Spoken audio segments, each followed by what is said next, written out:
This is IAE Tech Thomas. We are prepping a two-post to go on this cart. So this is just kind of an informational video on the do's and don'ts of getting a lift prepared on the cart.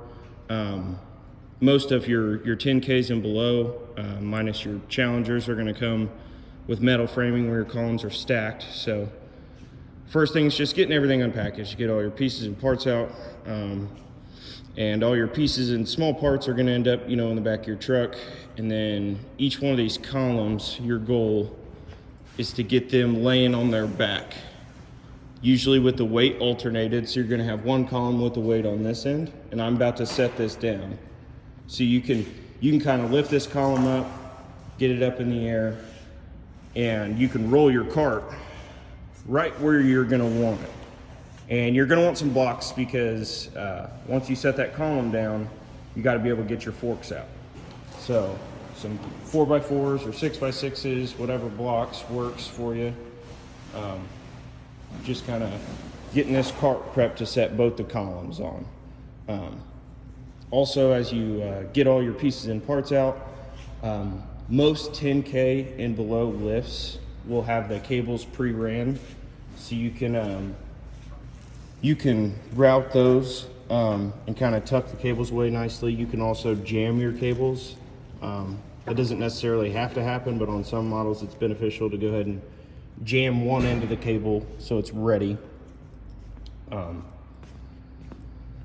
So yeah, your Challenger lifts here, your SA and your VLE, the cables should be pre-ran, just like I mentioned on the other Tuxedo that I was just showing. So that shouldn't be an issue for you. Just making sure that the cables are routed in there and you kind of wrap them up nicely inside the column. But yeah, 10K is pretty much your limit. This is a 9. That's a 9. That's an 11. The 11K, it's possible to put it on the cart.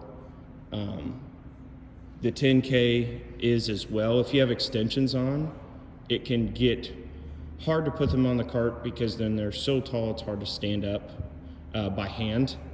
So basically, standard 10Ks and below is what can fit on this cart.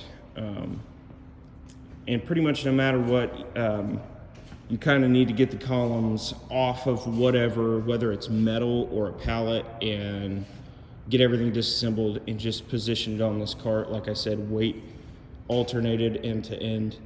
And then once both your columns are on this cart and kind of centered, you're gonna run probably about 3 straps all the way around the cart and the lift, about 3 straps.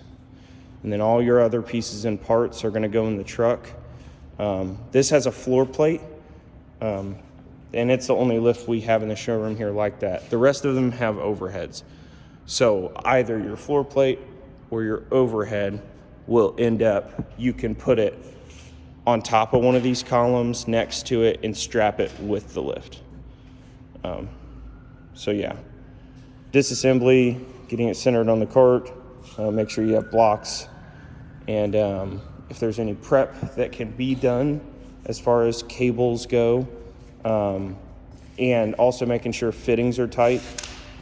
Pretty much every single two-post is going to have fittings at the bottom. You can always check those and make sure those are tight. But that is something that the technicians can do as well. So just most importantly, getting this thing disassembled, getting both these columns on the cart with the weight distributed even, and 3 straps strapping them down good. And then we just take this cart, we roll it on the drop deck trailer so it's ready to go.